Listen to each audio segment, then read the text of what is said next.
जमलेल्या माझ्या तमाम हिंदू बांधवांनो, भगिनींनो आणि मातांनो,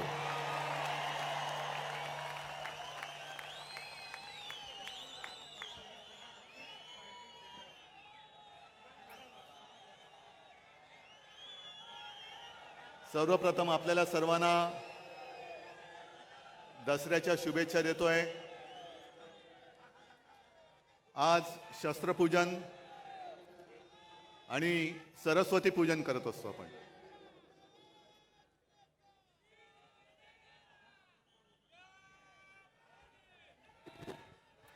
प्रत्येकाकडे वेगळी वेगळी शस्त्र असतात।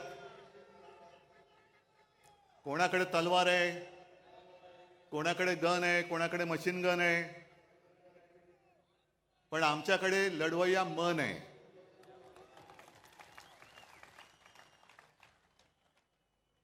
आणि गेल्या अनेक वर्षाच्या परंपरेप्रमाणे आज ठाकरे कुटुंबियांनी सुद्धा जी शस्त्रपूजा केली, त्या पूजेमध्ये बाकी शस्त्र तर आहेत, पण विशेष म्हणजे शिवसेना प्रमुखांचा कुंचला,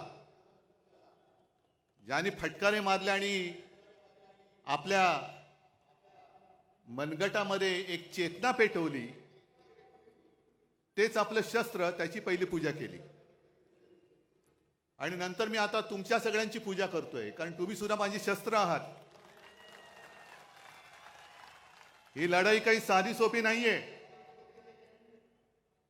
एका बाजूला सगळे बलाढ्य अब्दाली सारखी माणसं, केंद्राची सत्ता, शासकीय यंत्रणा, म्हणजे तेव्हा जशा स्वाऱ्या यायच्या आणि गावाच्या गावं नेस्तनाबूत करायची, तसं यांनी सुद्धा एक मनसुबा आखला की आता उद्धव ठाकरे आणि शिवसेनेला नेस्तनाबूत करा। पण त्यांना कल्पना नाही की ही नुसती शिवसेना नाहीये, तर ही वागणूक आहे जी मला बाळासाहेबांनी दिलेली आहे। तुमचं कौतुक कसं करायचं, तुमचे ऋण कसे फेडायचे, या जन्मात तर मी फेडू शकणार नाही। तुमच्या सगळ्यांचं पाठबळ जर माझ्यासोबत राहिलं नाही किंवा नसतं, तर मी आज उभाच राहू शकलो नसतो। सगळं काही ओरबाडून घेतल्यानंतर सुद्धा तुम्ही आणि तुम्हीच आई जगदंबेसारखे माझ्या सोबत उभे राहिलात। त्याच्यामुळे मला या दिल्लीकरांची पर्वा नाहीये, तुमच्या म्हणजे त्यांच्या। येऊ देत, किती पिढ्या यायच्या तेवढे येऊ द्या, ते इथे गाडून त्यांच्या उरावरती मी भगवा फडकून दाखवेन।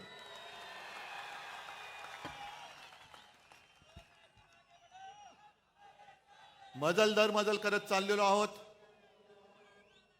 56 वर्ष, 57 वर्ष, मी तर म्हणेन दरवर्षी शिवसेनेला नवीन अंकुर फुटतायत।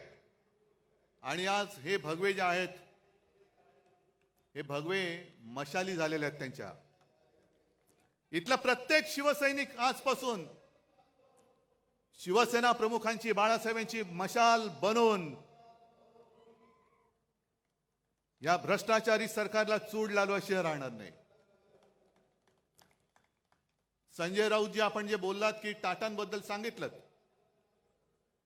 की उद्योगपती गेल्यानंतर हळहळ वाटणं हे फार हल्ली दुर्मिळ झाले। याचं कारण असं आहे की टाटांसारखे उद्योगपती हे अशी विरळे असतात। टाटांनी काय केलं, अनेक गोष्टी त्यांनी दिल्या, पण आपल्या रोजच्या जेवणातली लज्जत वाढवण्यासाठी टाटा नमक दिलं। आणि आत्ताचे जे उद्योगपती आहेत ते अख्खं मिठागर गिळतायत। म्हणून टाटा गेल्याची ह्याचं वाईट वाटतंय, आणि मिठागर गिळणारे जात का नाहीत याचं सुद्धा वाईट वाटतंय। जे जायला पाहिजे ते जात नाहीत, आणि जे जाऊ नयेत अशी लोक जात आहेत। पण एक गोष्ट मला आवर्जून सांगायला पाहिजे, टाटा साहेबांची आठवण मुद्दामून सांगतो, कारण शिवसेना प्रमुख आपल्यातून गेल्यानंतर, तसे गेलेले नाही, तिकडे प्रत्येकाच्या हृदयात शिवसेना प्रमुख आहेतच। पण टाटा साहेब घरी आले होते आमच्या कुटुंबियांची भेट घ्यायला। बराच वेळ बसले, गप्पा मारल्या, आणि निघताना मला सांगितलं की उद्धव, एक लक्षात ठेव, तुला आणि मला खूप मोठी परंपरा आणि वारसा लाभलेला आहे. तुला जसा शिवसेना प्रमुखांचा वारसा लाभलाय तसा मला JRD टाटांचा लाभलेला आहे. आणि JRD नंतर जेव्हा मी काम सांभाळायला सुरुवात केली त्याने माझ्यावरती हा संपूर्ण कारभार सोपवला. मी कामकाजाला सुरुवात केल्यानंतर बरेच दिवस असं व्हायचं की कोणताही निर्णय घेताना माझ्या मनात यायचं की आज JRD असते तर काय केलं असतं, आणि म्हणे मी निर्णयच घेऊ शकत नव्हतो. आणि अचानक माझ्या लक्षात आलं की अनेक वर्ष JRDने मला काम करताना बघितले, माझी शैली बघितली, माझी पद्धत बघितली, आणि त्यांचा जेव्हा पूर्ण विश्वास माझ्यावरती बसला की माझा वारसा हा रतनच पुढे घेऊन जाऊ शकेल, तेव्हा त्यांनी माझ्या खांद्यावरती धुरा ठेवली. आणि तसंच तुझं आहे. जशी माझी निवड JRDने केली तशी तुझी निवड शिवसेना प्रमुखांनी केलेली आहे. शिवसेना प्रमुखांनी तुला बघितलेलं आहे. कठीण काळात तू काय करतोस, कसा लढतोस, तुझे निर्णय तू कसे घेतोस, हे बघितल्यानंतर जेव्हा त्यांना खात्री पटली की हा माझा वारसा पुढे समर्थपणाने घेऊन जाऊ शकेल, तेव्हाच त्यांनी तुझी निवड केलेली आहे. म्हणून तुला जे ज्या वेळेला योग्य वाटेल तेच तू कर, हेच शिवसेना प्रमुखांना अभिप्रेत आहे. आणि तेच मी करतोय. मी कुठेही बाळासाहेबांचा विचार सोडलेला नाही. भाजपला लाथ घातली याचं कारण त्यांचं हिंदुत्व आहे, गोमूत्रधारी बुरसटलेले हिंदुत्व आहे, म्हणून मी त्यांना लाथ घातली. आणि आज या परत लोकशाहीच्या युद्धाला सुरू करताना मी तुम्हाला जाहीर प्रश्न विचारतो, मी घेतलेला निर्णय योग्य आहे का अयोग्य आहे? जे मी त्यांच्याशी लढतोय हे बरोबर आहे का चूक आहे? बरोबर आहे ना? मग जा त्या मिंद्यांना सांगा की तुझा विचार हा बाळासाहेबांचा विचार नाही. आज त्यांनी जी काय एक जाहिरात केलेली आहे, हिंदुत्व आमचा श्वास, मराठी आमचा प्राण, पण पुढच्या 2 ओळी राहिल्या, हिंदुत्व आमचा श्वास, मराठी आमचा प्राण, अदानी आमची जान, आणि आम्ही शेटजींचे श्वान.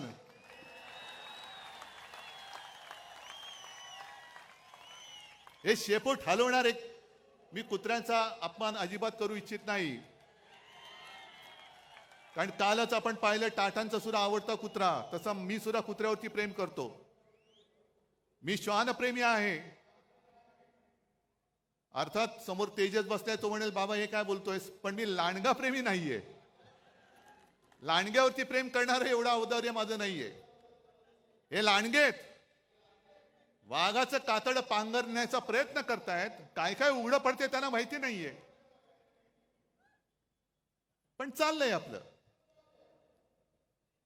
एक लक्षात घ्या की आजची लढाई आपण लढायला जातो आहोत, हे महाभारत आहे. जसं कौरव माजले होते आणि अधर्माच्या बाजूने उभे राहिले होते, 100 होते, पांडव 5 होते. शकुनी मामा कोण आहे तुम्हाला माहितीये?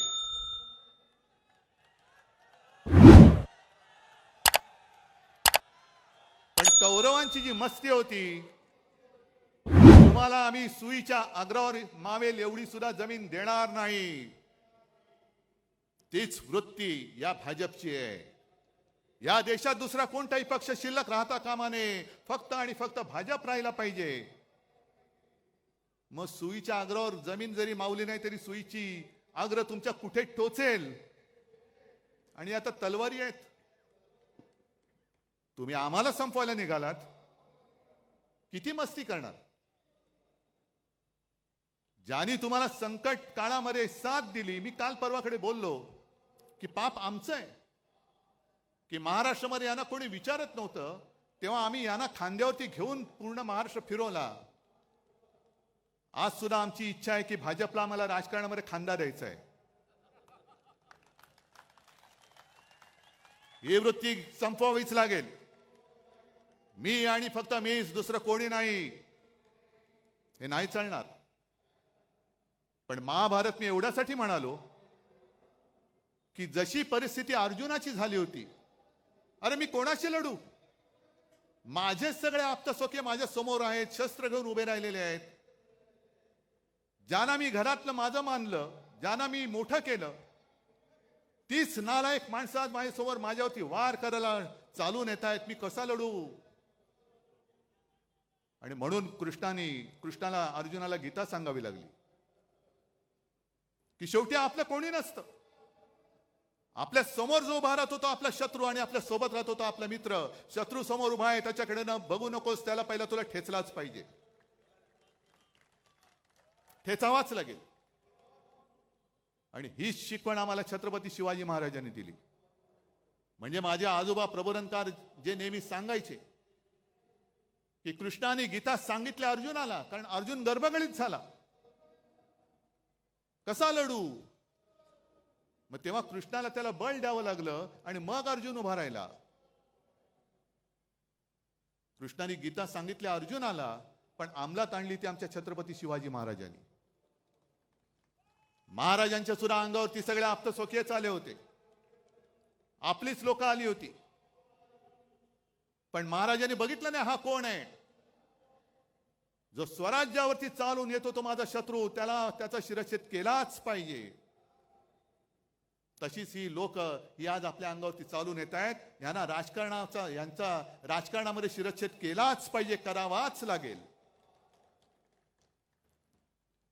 आणि एवढं मोठं दैवत आपलं छत्रपती शिवाजी महाराज, हे भाजप आणि मोदींना वाटतंय हे मत मिळवणारे मशीन आहे. मशीन नाहीये, ते आमचं दैवत आहे.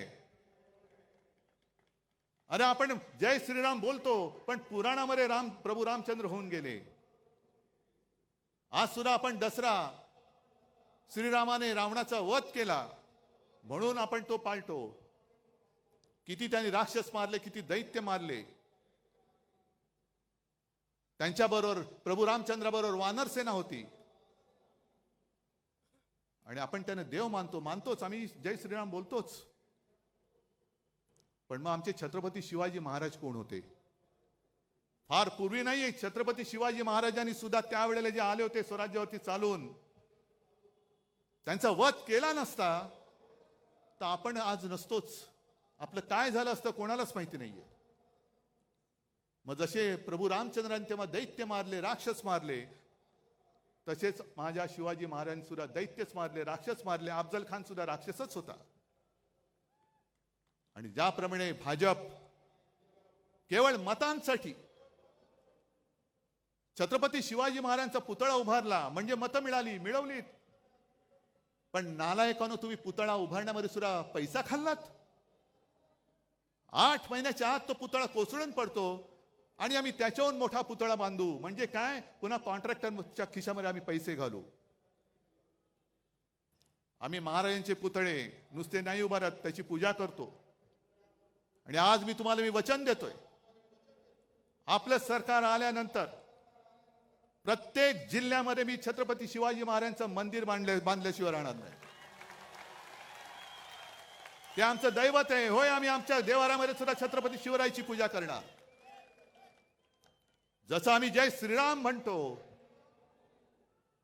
तसं आम्ही जय शिवराय सुद्धा त्याच किंवा त्याहून मोठ्या आवाजामध्ये म्हणणार. जय शिवराय, जय शिवराय हा माझ्या महाराष्ट्राचा मंत्र आहे.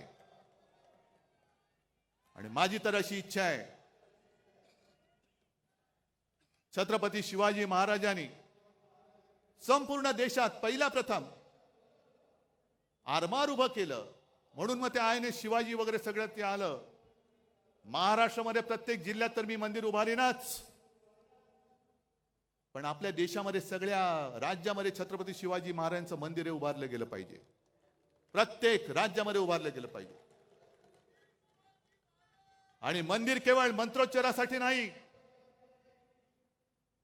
तर त्यांच्या आयुष्यातले जे काही प्रसंग आहेत, ज्याला पुरावे आहेत, हे सगळे प्रसंग त्या मंदिरात आणि मंदिराच्या आजूबाजूला शिवचरित्राच्या निमित्ताने किंवा त्या दृष्टीने हे कोरले जातील किंवा दाखवले जातील. नाहीतर छत्रपती शिवाजी महाराजांची जयंती आली, राज्याभिषेक दिन आला की पुतळा साफसूफ करायचा, त्याला हार घालायचा, छत्रपती शिवाजी महाराज की जय बोलायचं. हे एवढ्या पुरतं आमचं दैवत नाही. आमचं दैवत खूप मोठं आहे. दुसरा कोणता असा राजा आहे की 400 वर्ष झाल्यानंतर सुद्धा छत्रपती शिवाजी महाराज की जय बोलल्यानंतर एक वेळ मुर्दा पुन्हा उठून उभा राहू शकतो एवढी ताकद दुसऱ्या कोणत्या जयघोषामध्ये आहे. मोदीजी, तुम्हाला आणि तुमच्या मिंद्या सरकारला शिवाजी महाराज म्हणजे नुसतं मतं मिळवण्याचं यंत्र वाटत असेल तर त्याचं यंत्र नाहीये. ते म्हणजे काही ईव्हीएम नाहीये. ईव्हीएम सारखा माझ्या महाराजांचा वापर करू नका.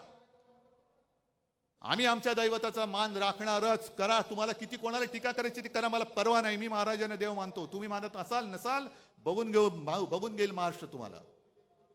जो महाराजांच्या मंदिराला विरोध करेल त्याला माझा महाराष्ट्र, छत्रपती शिवरायाचा महाराष्ट्र बघून घेईल. पण हे आपलं दैवत आपण नाही पूजायचं तर दुसरं कोणी पूजायचं? काय मोदींची मंदिरं बांधणार? आज म्हणे संघाला काहीतरी 100 वर्ष होत आहेत.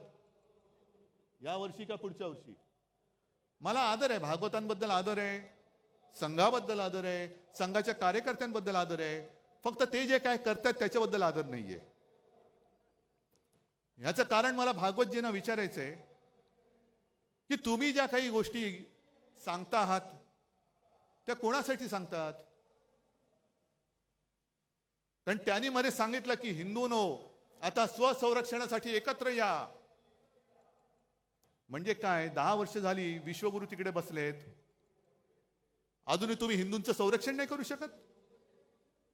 मग ते राजू श्रीवास्तव तो होता ना आपला कॉमेडी करायचा, त्यांनी सांगितलं होतं एकदा की पूर्वी कसं होतं, ते गुरख्या असायचे, रात्रभर करायचे, जागते रहो जागते रहो मेरे भरोसे पर मत रहो. म्हणजे तुमचं रक्षण तुम्ही करा. आम्ही नालायक आहोत, तुम्ही निवडून दिलं तरी तुमचं रक्षण करू शकत नाही. तुमचं रक्षण तुम्ही करा. मग कशाला पाहिजेत मोदी? जर 10 वर्ष, हे 11वं वर्ष संपूर्ण देशाने तिसऱ्यांदा सत्ता देऊन सुद्धा या देशातला हिंदू, जर तुम्ही आता म्हणत असाल हिंदू खतरे में है, तर मी म्हणेन काँग्रेस का बरी होती? कारण त्या काळात तुम्हीच म्हणायचा की इस्लाम खतरे में है.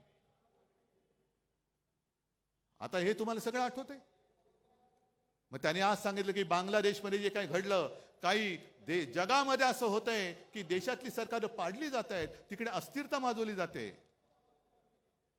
आणि मग अल्पसंख्याक कोणी असोत ते धोक्यामध्ये येतात, असुरक्षित होतात.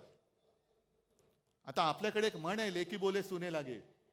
पण हे बांगलादेशाला बोलतात म्हणजे सुने लागे लेकी लागे की काय? की बांगलादेशात काय चाललं, तुमचे जे बसलेत तिकडे ते या देशामध्ये काय करतायत? मला या पद्धतीने गद्दारी करून खाली खेचलं हे तुम्हाला दिसलं नाही? ज्या शिवसेना प्रमुखांनी तुम्हाला साथ सोबत दिली, त्यांचा पुत्र मुख्यमंत्री म्हणून बसला होता, काम करत होतो की नव्हतो? आणि एवढं करून सुद्धा गद्दारी करून तुमच्याच ह्या शकुनी मामाने आमचं सरकार खेचलं आणि गद्दारांना उरावर घेऊन राज्य करताय. मग RSS ला मला विचारायचे की 100 वर्ष झाले, घ्या चिंतन शिबिर घ्या. आणि 100 वर्ष तुम्ही का घालवलीत? का कष्ट केले? का मेहनत केली? का पिढ्या बर्बाद केल्या? आत्ताची जी काय भाजप आहे, ही भाजपा तुम्हाला मंजूर आहे? आम्हाला तर मंजूर नाहीये. कारण पूर्वीचा जो भाजप होता अटलजी आणि अडवाणीजींचा, तो एक वेगळा होता, भगव्याला मानणारा होता. त्याच्यामध्ये एक वेगळ्या प्रकारचं मी म्हणेन पावित्र्य होतं, आत्तापेक्षा तरी नक्कीच होतं. पण आत्ताचा भाजप हा हायब्रिड झालेला आहे. म्हणजे जसं संकरित गाय असते ना, हायब्रिड. म्हणजे मी काय ऐकलेलं आहे असं की सगळे म्हणजे दुसऱ्या परदेशी वळूची बीज वगैरे त्यांच्या गर्भाशयात टाकतात, त्याचा भाजप झालाय. सगळे इतर पक्षाची लोक, मोठमोठे नेते या भाजपच्या गर्भात घुसलेमध्ये, आणि तो भाजप हा आमच्यावरती राज्य करणार. एवढा वाईट असा विचार आजपर्यंत कोणी दिलेला नव्हता. भारतीय जनता पक्ष, लाज वाटली पाहिजे भारतीय म्हणायला, आणि जनतेचा पक्ष तो राहिलेलाच नाहीये. सगळे विचित्र भ्रष्टाचारी माणसं एकत्र करून तुम्ही आमच्यावरती राज्य करतात. अहो, गद्दारांना आणि चोरांना नेता मानून तुम्हाला आमच्याशी लढावं लागतं, ह्याच्यातच तुमचा पराभव आहे.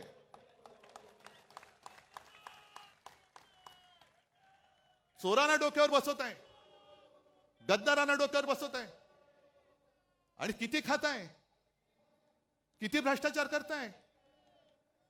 बरं, हिंदुत्व हिंदुत्व म्हणजे नेमकं आहे तरी काय? मी हा प्रश्न तुम्हाला प्रत्येक दसरा मेळाव्यामध्ये विचारणार आहे.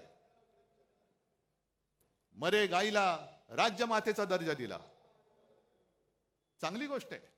एक देशी प्रजाती म्हणून गाई वाचवलीच पाहिजे. आपली जी देशी गाय आहे ती एक प्राणी म्हणून, प्रजाती म्हणून ती वाचवलीच पाहिजे. पण मला आता प्रश्न असा पडलाय की गाय ही राज्यमाता झाली असेल, मराठी अभिजात भाषा झाली, मग राज्याची राज्यभाषा कोणती? कारण राज्यमाता गाय. मग गायीचं हंबरणं ही आपली राज्यभाषा होणार का? आणि गायीचं हंबरणं ही जर का राज्यभाषा असेल तर कवळ्या कवळ्या मुलींवरती जे काय अत्याचार होत आहेत ते तो हंबरडा तुमच्या कानावरती का पडत नाही? हा माझा पुढचा प्रश्न आहे. महिलांवरती जे अत्याचार होत आहेत, गोरगरीब जे त्रासलेले आहेत, हा हंबरडा हा तुमच्या कानावरती जात नसेल तर कशाला गाईला राज्यमाता मानताय? पहिला आईला वाचवा, मग गाईला वाचवा, हे आमचं हिंदुत्व आहे. पण केवळ महागाई तुम्ही रोखू शकत नाही म्हणून गाईच्या आड लपणार असाल तर तुमचा हा भाकटपणा आम्हाला मंजूर नाहीये. काय अशी लोक एकदम मध्ये सुपटतात, गोरक्षक. गेल्या काही दिवसांपूर्वी मला वाटतं हरियाणा का कुठल्या एका राज्यात एका 22-23 वर्षाच्या कवळ्या मुलाचा पाठलाग करून गोळ्या घालून खून केला. का? तो कवळा मुलगा त्याच्या मित्रांसोबत फिरायला रात्री फिरत होता. हे तथाकथित गोरक्षक यांनी त्यांचा पाठलाग केला. त्याला काय वाटलं, त्यांनी पण गाडी पळवली, ह्यांनी पण गाडी पळवली. मग ती गाडी अडवली गेली आणि उतरून त्याला खाड खाड गोळ्या घालून त्याला मारला. याचं कारण संशय असा होता की तो गाडीतून गोमांस घेऊन जातोय, गोमांसाची तस्करी करतोय. निघाला कोण? आर्यन मिश्रा. काय कुठे बातमी आली दुसऱ्या दिवशी? नाही, कारण मारला गेला हिंदू. पण हाच जर का आर्यन खान असता, आणखीन कोणतरी आर्यन शेख असता तर काय आगडो मुसळला असता. हिंदुत्व खतरे में, हिंदुत्व खतरे में. जर गोमांसाची तस्करी केली म्हणून तुम्ही आर्यन मिश्राला मारला असाल तर मग किरण रिजिजू जे बोलले स्वतः की मी गोमांस खातो, बीफ खातो, काय माझं वाकडं करायचं तर करा, काय केलं का त्यांना काय तुम्ही करत नाही, गोळ्या घाला, असं माझं म्हणणं नाहीये. पण हा दुतोंडीपणा का करतात? कवळी कवळी मुलं तुम्ही मारतात, गोळ्या घालून मारता, आणि जे बीफ खातो तुम्हाला काय उकडायचं ते उकडा म्हणणारे त्यानं मोदीजी तुम्ही तुमच्या कॅबिनेटमध्ये बाजूला मांडी लावून बसवता. हे हिंदुत्व मला मान्य नाही, हे थोतांड मला मान्य नाहीये. आणि म्हणून मी लढतो यात बेगडी हिंदुत्ववाद्यांशी. नव हिंदुत्ववादी जे म्हणतात बेगडी हिंदुत्ववादी, म्हणून मी लढतोय त्यांच्याशी. एक तर संपूर्णपणे तुम्ही देशाची विल्हेवाट लावलेली आहात. हिंदू मुसलमान असा तर झगडा लावलेलाच आहात. हिंदूंमध्ये पुन्हा भेदभाव करतायत. महाराष्ट्रामध्ये आल्यानंतर हिंदूमध्ये पुन्हा मराठी अमराठी करताय. मराठी माणसामध्ये पुन्हा जातीपातीमध्ये भांडणं लावतायत. याला आरक्षण देऊ, त्याला आरक्षण देऊ. अहो, तुमच्यात जर का धमक असेल तर आजपर्यंत तुम्ही आरक्षण देऊन दाखवायला पाहिजे होतं. मग ते मराठ्यांचं आरक्षण असेल, धनगरांचं आरक्षण असेल, ओबीसींचं आरक्षण कायम ठेवण्याचा प्रश्न असेल, आदिवासींचं आरक्षण कायम ठेवण्याचा प्रश्न असेल, हे आजपर्यंत तुम्ही करून का दाखवलं नाहीत?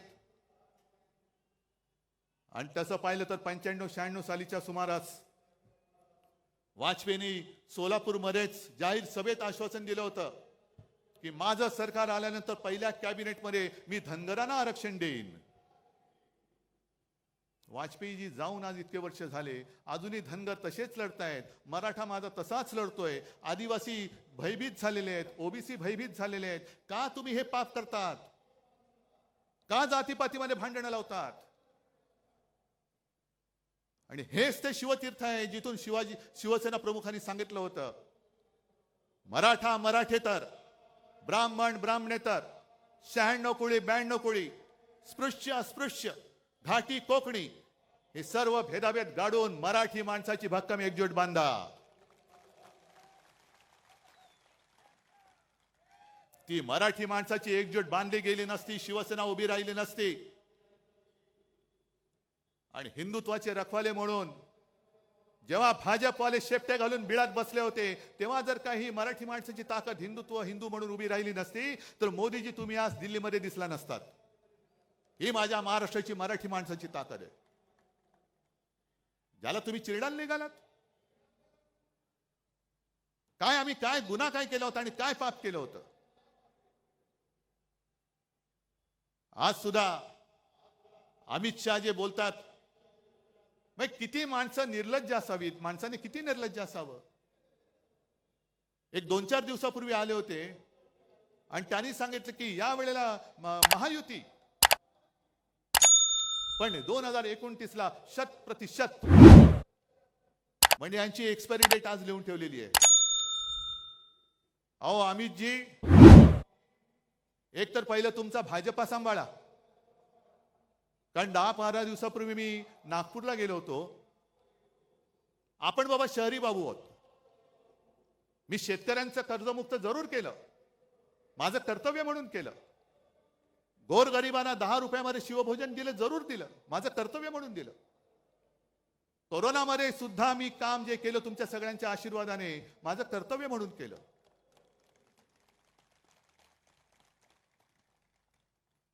पण नागपूरला मी गेलो,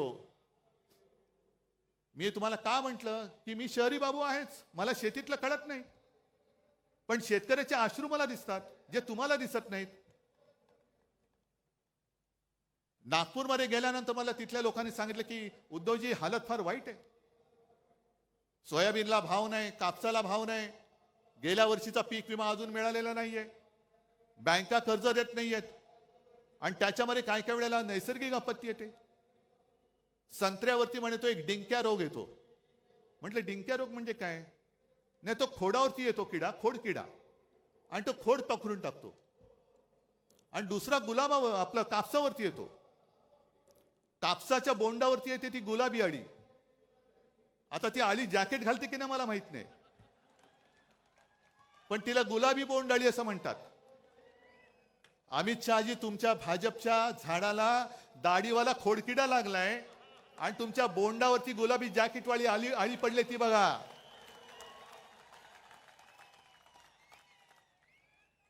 ते बघा, तुमच्या डोळ्यात देखत आम्हाला वाईट वाटतंय.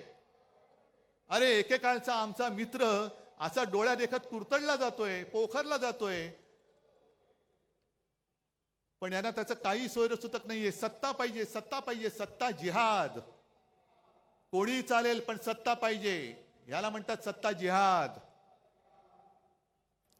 आणि एक एक बातम्या ज्या काही मी वाचतोय, तुम्ही वाचतात. मला वाटतं माझ्या आधीच्या वक्त्यांनी त्याचा समाचार घेतलाय, आदित्यने पण घेतलेला आहे. एक तर बातम्या मी वाचतोय, आता खूप आणले, काय काय वाचायचं. हे बघा, 225 कोटींच्या थकीत देण्यांमुळे पालिकेचा मोडला आर्थिक कणा. हे कुठला? भिवंडी पाणी वीज बिल थकले, कर्मचारी ठेकेदारांची देणी तुंबली. म्हणजे भिवंडीची कथा. आणि बाजूला बातमी, नव्या मुंबई विमानतळावरती सुखोई विमान उतरले. ते सुखोई नव्हतं, दुसरं होतं. म्हणजे हा सगळा जो काही धूळफेकीचा कारभार चाललेला आहे, त्याच्यानंतर हे दुसरं आहे. हे बघा, हे ठाण्याचं आहे. हजारो कोटींची खैरात करूनही ठाणे पालिकेची झोळी फाटकी. कोणाच्या खिशात गेले पैसे? मिंद्याच्या. त्याच्यानंतर आपल्याला या गोष्टी कळत नाही. नुकताच एक बातमी आणखीन एक आलेली की राज्यातल्या गावठाणा बाहेरील ज्या जागा आहेत त्याच्यावरचा अकृषी कर हा पूर्णपणे माफ केला. काय मोठा औदार्य आहे. अहो पण मुळामध्ये गावठाणामध्ये अकृषी कर नव्हताच. गावठाणा शब्द वापरल्यामुळे आपल्याला असं वाटतं कुठेतरी खेडोपाडी हा कर होता आणि तो रद्द केला. तसा नाही. हा कर रद्द झाला तो आपल्या शहरांमधला झालेला आहे. शहरामधला कर, इकडे मोठमोठे उभे राहतात टॉवर्स, हे कोण बांधतंय? हजारो कोटींचा महसूल बुडवून तुम्ही तुमच्या मित्रांसाठी हा कृषी दर कर रद्द केलेला आहात. थोडे दिवस थांबा जरा, 1-2 महिने थांबा, आमचं सरकार येतंय. आणि ही जी काय तुमची मस्ती आहे ना, 11 दिवसात तब्बल 1600 शासन निर्णय जारी. यातले अनेक निर्णय आम्ही रद्द केल्याशिवाय राहणार नाही. जे जे माझ्या राज्याच्या मुळावरती येणारे निर्णय आहेत, जे जे तुमच्या विकासकांचे, बिल्डरचे, मित्रांचे झोळ्या भरणारे निर्णय आहेत, ते आम्ही रद्द करूच. तुमच्यावरती पण गुन्हे दाखल करू. पण मी सगळ्या अधिकाऱ्यांना सांगतोय, तुम्ही या पापात सहभागी होऊ नका, नाही तर तुम्हाला सुद्धा तुरुंगात आम्ही टाकल्याशिवाय राहणार नाही. मुंबई महापालिकेची सुद्धा हालत एवढी वाईट केलेली आहे. साधारणतः 90,000 कोटीचं आपलं ज्याला एफडी म्हणतो, त्या एफडी यांनी तोडल्या. आणि माझी जी माहिती मिळाली आहे की साधारणतः 40,000 कोटी रुपये फक्त शिल्लक राहिलेत. बाकीचे उडवून टाकले. आणि 40,000 कोटी का? तर ते तोडता येत नाही म्हणून पगारासाठी ठेवावे लागतात, इतर देणी देण्यासाठी असतात. म्हणजे आपली मुंबई महापालिका ही एवढी श्रीमंत, ही श्रीमंत मुंबई, माझी मुंबईकर हा माझा श्रीमंतच आहे, मनाने श्रीमंत आहे. 90,000 कोटी यांनी उडवून टाकले. आणि विकास कामं एवढी काढली, जवळपास 2.5-3 लाख कोटीचे वर्क ऑर्डर यांनी देऊन टाकलेले आहेत. कोणाला दिल्यात? कसली विकास कामं? रस्त्यामध्ये सुद्धा कोणी खडी टाकली, कोणी सिमेंट टाकलं, याचा सुद्धा आम्ही चौकशी करणार आहोत. आणि मी तुमच्या सगळ्यांच्या साक्षीने मुंबई महापालिका आयुक्तांना आवाहन करतोय, हा माझ्या मुंबईकराचा पैसा आहे. हे 3 लाख कोटी तुम्ही कोणाच्या उरावरती, कोणाच्या सांगण्याने टाकले, ते सगळे त्या कॉन्ट्रॅक्टर सकट कोणत्या कामासाठी सकट टाकले, ते आम्हाला त्याची यादी पाहिजे. आमचं सरकार आल्यानंतर आम्ही घेऊच. पण तुमच्यामध्ये जी काही एक आम्ही सुद्धा जी शपथ घेतो, तुम्ही पण घेता ना शपथ. मग 3 लाख कोटी तुम्ही असे माझ्या महाराष्ट्राचे उधळून टाकले. राज्य सरकारने सुद्धा कर्ज घेण्याची जी एक मुदत असते दर महिन्यामध्ये, माझी माहिती अशी आहे, अंबादास तुम्ही चौकशी करा, त्यांनी फ्रंट लोडिंग हा एक शब्द आहे. म्हणजे काय की उद्या जे घेणार असू ते आज घ्या. डिसेंबरची कर्ज घेण्याची मुदत ही आज वापरलेली आहे, आज वापरले. म्हणजे तुम्ही कर्ज काढून फटाके फोडताय आणि माझ्या सर्वसामान्य लोकांना गुंगवून टाकताय की बघ आम्ही दिवाळी साजरी करतोय. अरे पण कर्ज काढलंयस. म्हणजे पूर्वी जसे इतिहासामध्ये असे दाखले आहेत की आपला प्रतिस्पर्धी जिंकतोय म्हटल्यानंतर आता आपण वाचणं शक्य नाही, हार नक्की आहे, तर आपणच आपलं शहर जाळून टाकायचं. विध्वंस म्हणजे शत्रू आलाच, प्रतिपक्ष आलाच. होय, आम्ही तुमचे शत्रू आहोतच. जे जे महाराष्ट्र लुटतात त्यांचे आम्ही शत्रू आहोतच.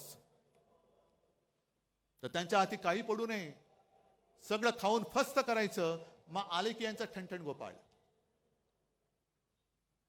आणि एकूण जी भयानक परिस्थिती जी मगाशी आदित्यने सांगितली, तुम्हालाही माहिती आहे, धारावीच्या माध्यमातून अख्खी मुंबई लुटतायत. काय नाही दिलंय अदानीला?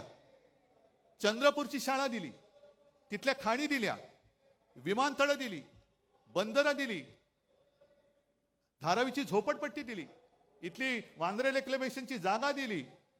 त्या पलीकडे मुंबईमध्ये आणखीन मिठागरं, Kurla mother dairy, Dahisar check naka, Mulund check नाका, सगळ्या जागा. जसं संजय तुम्ही बोललात, सब भूमी अदानी की.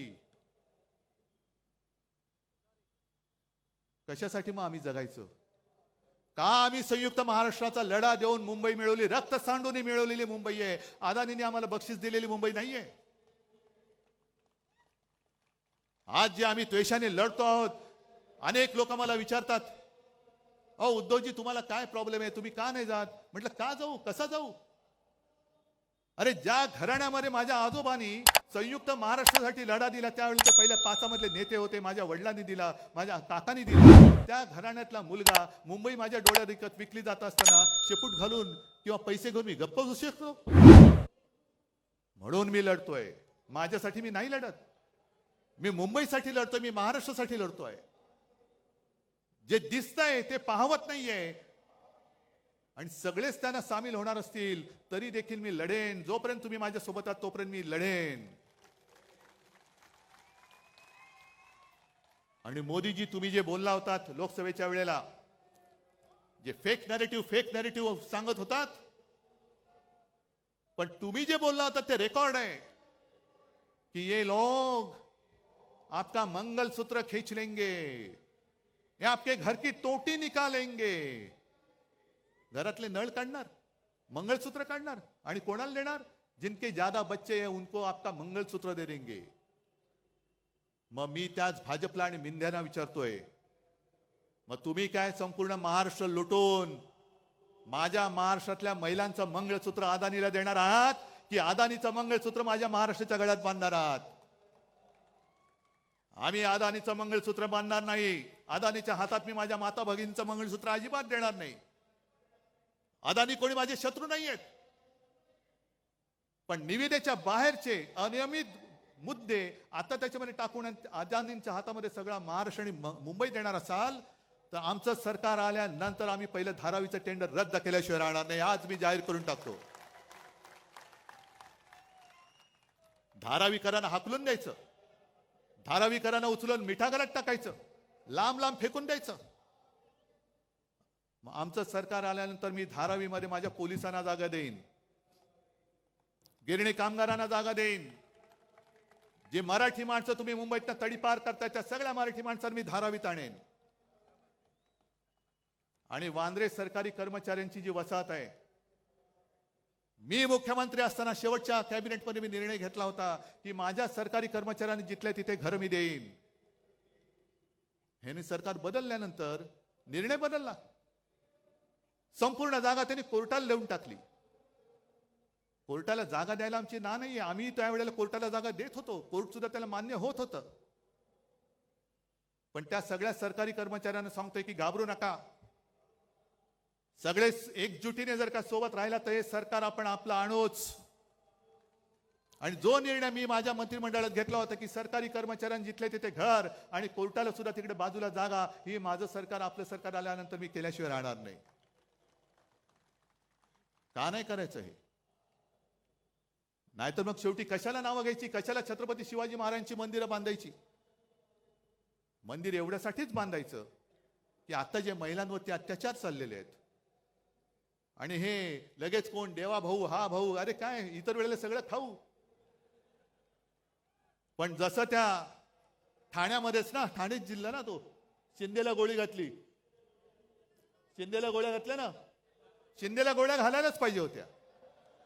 आणि आनंद दिघे असते आज तर त्यांनी सुद्धा शिंदेला या पापाबद्दल गोळी घातलीच असते.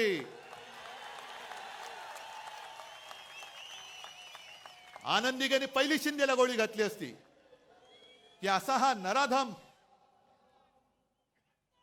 महिलेवरती अत्याचार करतो, आईवरती वार करतो, हा नराधम जगायच्या लायकीचा नाही. म्हणून शिंदेला गोळी घातली, बरंच झालं. शिंदेला गोळी घातली याचं दुःख नाहीये, शिंदेला मारायलाच पाहिजे होता. पण शिंदेला मारल्यानंतर जसं आपल्या मराठीमध्ये म्हणतात, म्हातारी मेल्याचं दुःख नाही पण काळ सोकवतोय. शिंदेला गोळी का घातली? कारण तुमचे बाकीचे सगळे जे होते त्यांना वाचवण्यासाठी, तुम्ही पुरावा नष्ट करण्यासाठी म्हणून शिंदेला गोळी घातली असेल तर त्याचा सुद्धा उलगडा झाला पाहिजे. पण तरी देखील शिंदेला गोळी आनंद दिघेने घातलीच असती.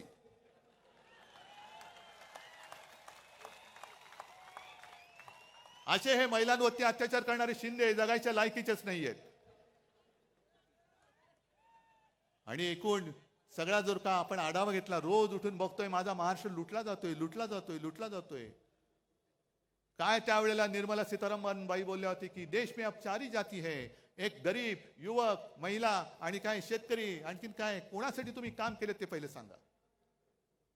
आज संपूर्ण राज्याची तिजोरी खाली केली, महापालिकेची तिजोरी खाली केली, पण एक तरी माणूस मला दाखवा तुमच्या मित्रांखेरीज की जो समाधानी आहे. आज तुम्ही समाधानी?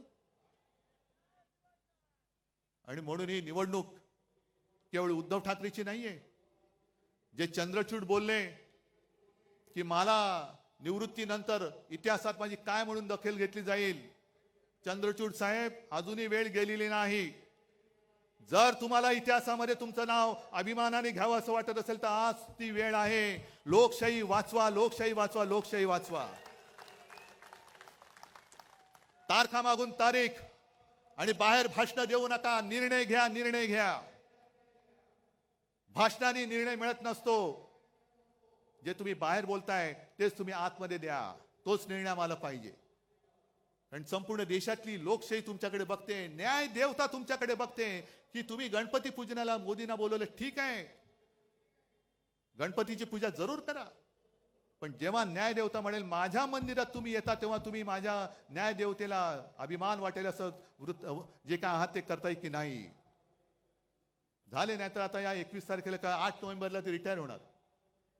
म्हणजे अख्ख्या जगातली अशी एक विचित्र केस आहे की 3 सरन्यायाधीश त्यांची कारकीर्द संपून गेले, पण ज्या लोकशाहीमुळे ते सरन्यायाधीश झाले त्या लोकशाहीला ते न्याय देऊ शकले नाहीत. ही लोकशाहीची थट्टा आहे. न्याय मंदिर सर्वोच्च आहे, पण त्याच्याही पेक्षा मोठं माझं या लोकांचं मंदिर आहे. हे माझं न्यायालय आणि या न्यायालयात मी आलेलो आहे. आज दार ठोकून ठोकून ठोकून आमचे हात दुखायला लागले, पण न्याय मंदिराचे दरवाजे उघडत नाही. आम्हाला न्याय देवता पावणार तरी कशी, आमचा न्याय निवाडा करणार तरी कशी. न्याय देवतेच्या डोळ्यावरची पट्टी असते, तिला समोरचं कोण लहान आहे का मोठा आहे हा फरक नसतो. ती आक्रोश तिच्या कानावरती पडत असतो. पण एखादा धृतराष्ट्रासारखा जर का तिकडे बसला आणि समोर लोकशाही रूपी द्रौपदीचं वस्त्रण होताना सुद्धा माझं पुढे काय होणार ह्याची चिंता करत असेल, तर मग मी म्हणेन तुम्ही रिटायर झाल्यानंतरच मी तुमच्याबद्दल बोलेन. कारण आता बोललो तर तुम्ही इतर वेळेला तारीख पे तारीख, पण आता काय बोललो तर मी घरी पोहोचेपर्यंत तुमचा हातोडा पडेल डोक्यामध्ये. पण ही लढाई जे मी तुम्हाला म्हटलं ही केवळ माझ्यासाठी नाही, तर महाराष्ट्राची ओळख सांगणारी लढाई, महाराष्ट्राची ओळख ठरवणारी लढाई आहे. आणि म्हणून जे महाराष्ट्राचं वर्णन आहे, हे वर्णन आपण जे म्हणतो ना, मुद्दामून मी लिहूनच आणले.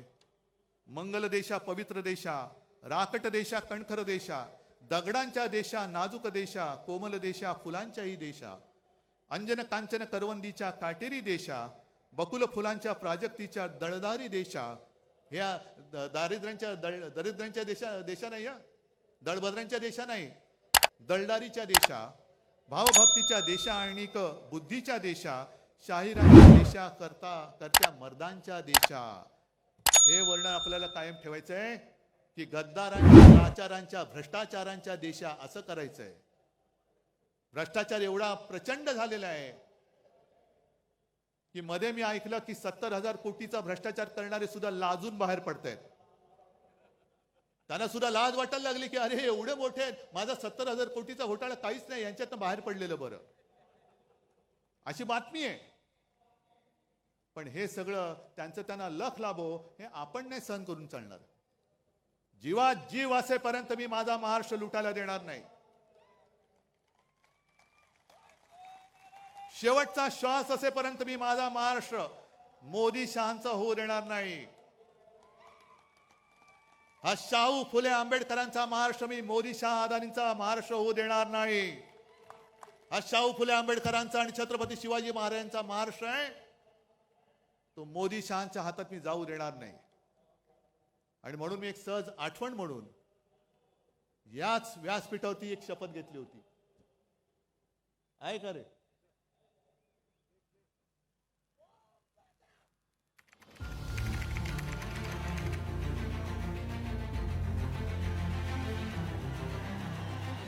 छत्रपती शिवाजी महाराजांना वंदन करून आणि माझ्या आई वडिलांचे स्मरण करून मी उद्धव बाळासाहेब ठाकरे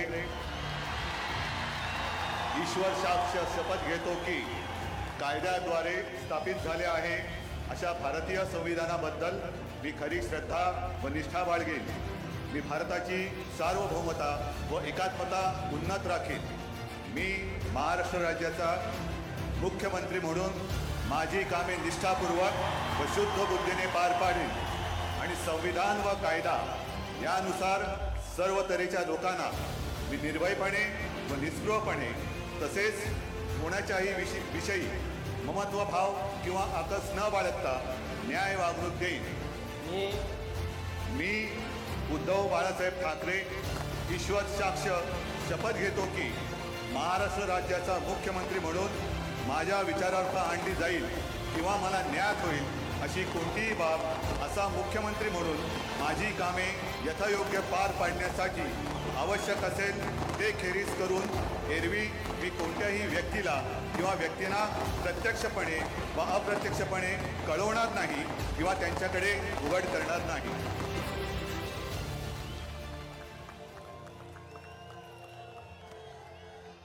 मी शपथ घेतली होती तुमच्या सगळ्यांच्या साक्षीने, आणि जशी शपथ घेतली होती तसा वागलो की नाही वागलो?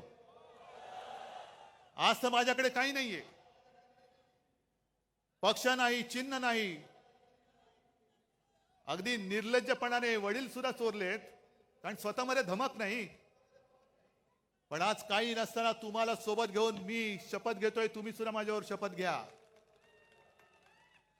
आहे तयारी? ठीक आहे, मग घ्या शपथ. मी एक स्वाभिमानी महाराष्ट्र प्रेमी म्हणून शपथ घेतो की 106 हुतात्म्यांच्या बलिदानातून मिळालेला महाराष्ट्र मी लुटारू आणि दरोडेखोरांच्या हाती जाऊ देणार नाही.